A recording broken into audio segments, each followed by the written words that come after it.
Tonight we have a special guest with us. His name is Mike White. I pronounced that correctly, right? Yes, you did. Mike White. And he's going to be talking about a program for urban youths from ages 13 to 17. Yes. This program been in existence for over 4 years now. It actually serves the community of Newark, East Orange, Brooklyn, South Africa, Rwanda, Haiti, and a few other countries as well. And looking to move into South Orange, Maplewood. And looking, you sure you want to do that? Yeah. And he's trying to come into the communities of South Orange and Maplewood.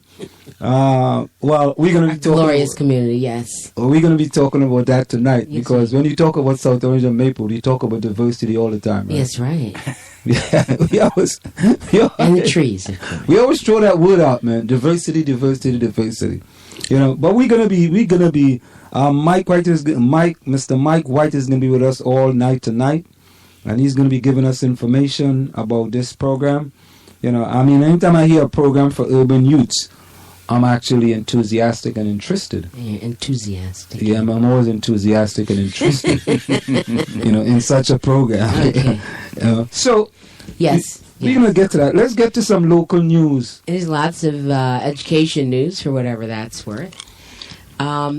You start out. What's the main story here locally that you're interested in? Maplewood approves Ramos as superintendent. Yeah, well, here we are in education news. Yeah, we have a new superintendent again. Another new superintendent. But, whenever a new superintendent starts, people are always enthusiastic. I just use that word. This is the word of the night? That's the word of the night. Enthusiastic. We have enthusiasm. People have a lot of enthusiasm, and they say that, Dr. Ramos is going to bring, some enlightenment. Where did you see that from? I just made that. Oh, they don't put stuff in the skies. I just made that. But anyway, according to the Village Green, the South Orange Maplewood Board of Education officially approved an agreement with Dr. John Ramos to become the district next superintendent for a period from August 1st, 2015 to June 30th, 2020. That means to say that he's signing a 5-year contract, and if he's fired, let go, anything like that. We don't let go of people. They just leave us. Yeah, sometimes they fire them. Yeah, and or pressure to get out. That's or right, they get pressure. Then you got to pay them the rest of their money. That's right. You remember when Renee Pollack, when they got rid, when you Marjorie was instrumental in getting rid of Dr. Just trying to help a movement grow. That's all. So, we're not going to talk about, this is how I met Anselm back in that time. And by the way, I was on the other side of that fence. Yes, you were on the wrong side of that fence. Well, I was on the right side. Right as in conservative. No. Correct side. Because they kept her. Yeah, because they had to. I mean, well, we're not going to talk about Renee right now. I don't want to. Let's stay. We're talking about the board unanimously approved the measure at its meeting on Monday. Marion Robb, a member of South Orange Maplewood Parents for a Quality Education, told the board. You know what that group is? No, I've never heard of it. I get Facebook posts from that group all the time. Well, we need to add them. Are they added to your post, or are they put on Somar's? No, they send me posts. I get Facebook posts from them all the time. So I wonder if these are, well, we'll figure that out. I mean, we could click on that link and see who they are. Told the board she had serious concerns about the hiring of Ramos and the lack of transparency in the selection process. This came in as a done deal, said Rob. She asked Board of Ed President Eastman if Ramos' contract will be made public before it's finalized. I think we could have done better. What does she mean by that? Maybe because they don't like the controversy or his past history. They don't like that. You sure that's what you think? That's what it is? Well, I mean, we could. What you did when you Googled the guy the first night we found out who he was. He did have an interesting story. Where was he in Connecticut? Connecticut, yeah. Hartford, no. Yeah, he was Bridgeport, one of those towns. He was in different places in Connecticut. And somehow was unable to turn that district around. And but we didn't know that though. That was the impression that I got. So he gave up. The way the article read, from what I recall, was that he was unable to turn the district around and he was ready to turn it over to the state.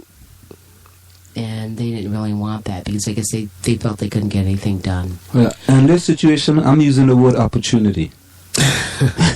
Like, that WIN program, what an opportunity. At any rate, we'll talk about that in a minute. Dr. Ramos' contract is available to any member of the public who contacts our business administrator, Cheryl Snyder, and follows a simple set of procedures, said Eastman in an email on Wednesday.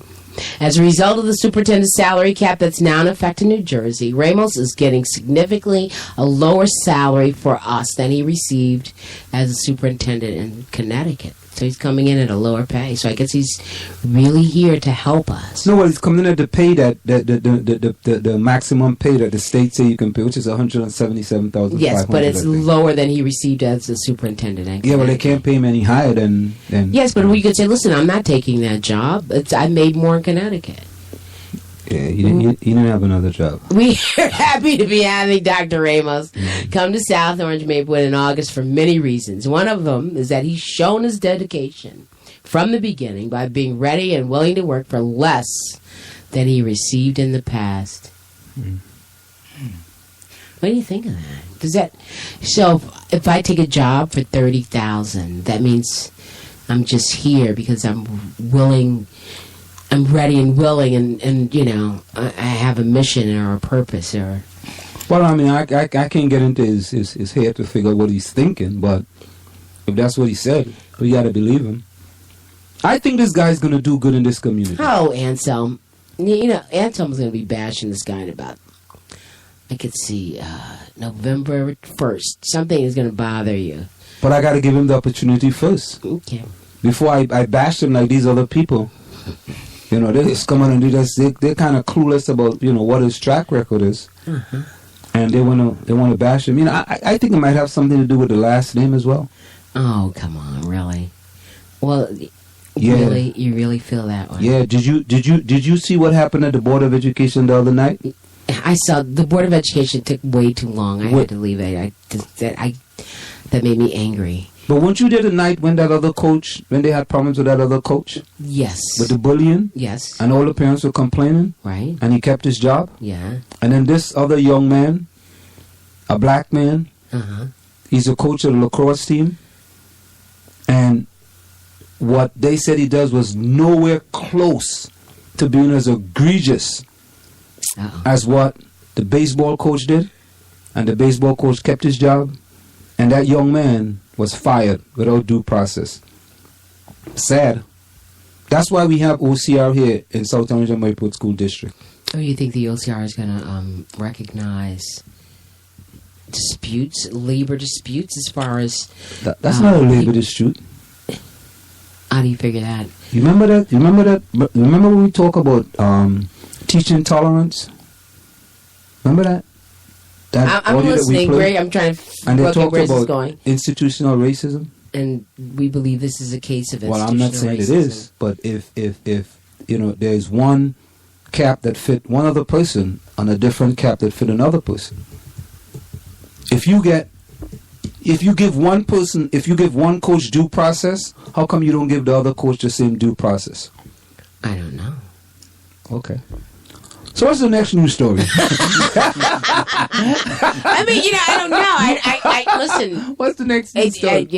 I hate to say it, but when it comes to sports, I'm not really listening. No, but Marjorie, forget about the sports part of it. Okay. All right. Don't think about it as the sports part. Just think about the policy and procedures of the school district. Due process. I think everybody deserves due process.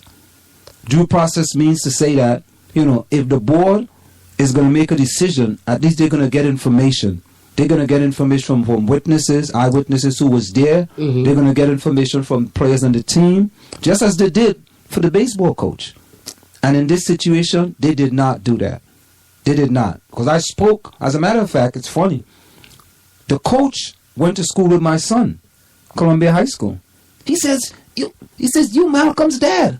I'm like, I can't remember him. Can't remember anybody referring to somebody's dad. I was like, really? He said, yeah. Malcolm. Yeah, Malcolm was a good friend. I was like, okay. So the young man, based on what the player said, it appears that the young man instilled good character in the players and make them not just better men on the lacrosse field, but also off the field. And at Columbia, we have maybe two other, and I call it like it is, plain talk, bad manners, two other black coaches.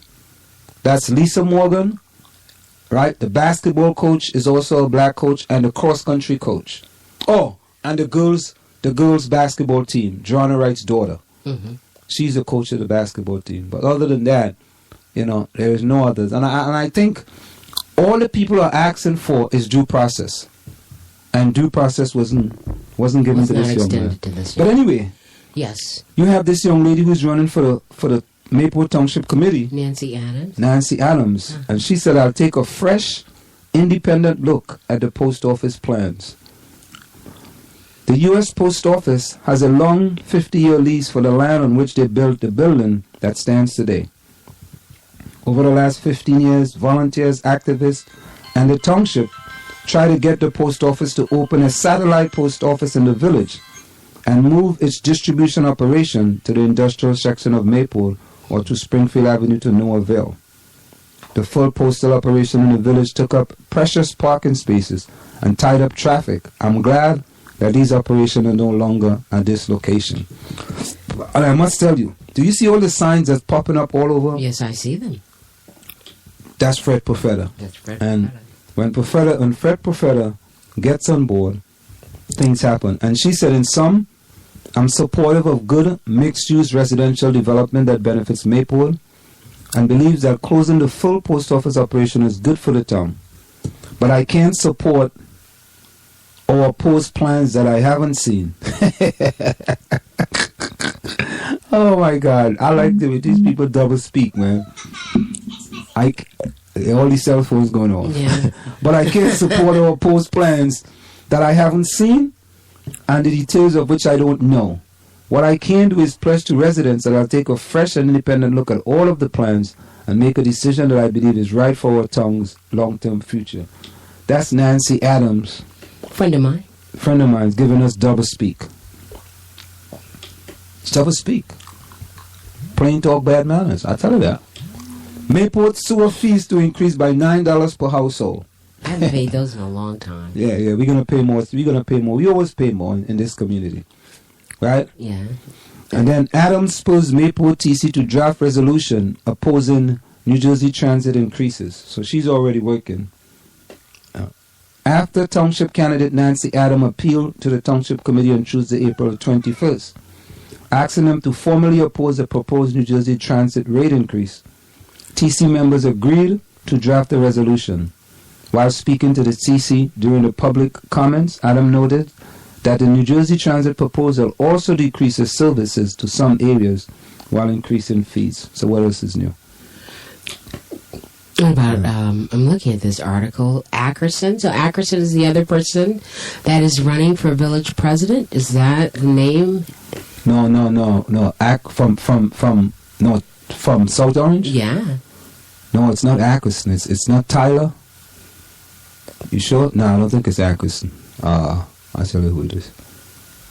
She's running for Emily Haynes. Emily. Yeah, she's running for village president with Sheena Collum. I met of South Sheena Orange the other day. But Sheena is more popular. And she's been around a while. She's really smart. I listened to her. Well, she went to Seton Hall. I graduated from Seton Hall too. Oh my God! So, and she has a master's in public administration. So do I. Ooh, jeez, Anselm. What does that mean? No. I mean, so what? She went to Seton Hall. I was just saying she did. Okay, that's right. That was factual. I didn't make it up. Anyway, Ackerson, South Orange should foster smart growth in Seton Village. This is about these big buildings that they're going to build behind your friend's house. The many concerns being raised about the recent adopted resolution, which established the entire township an area in need of rehabilitation, are important, and the township's response is informative.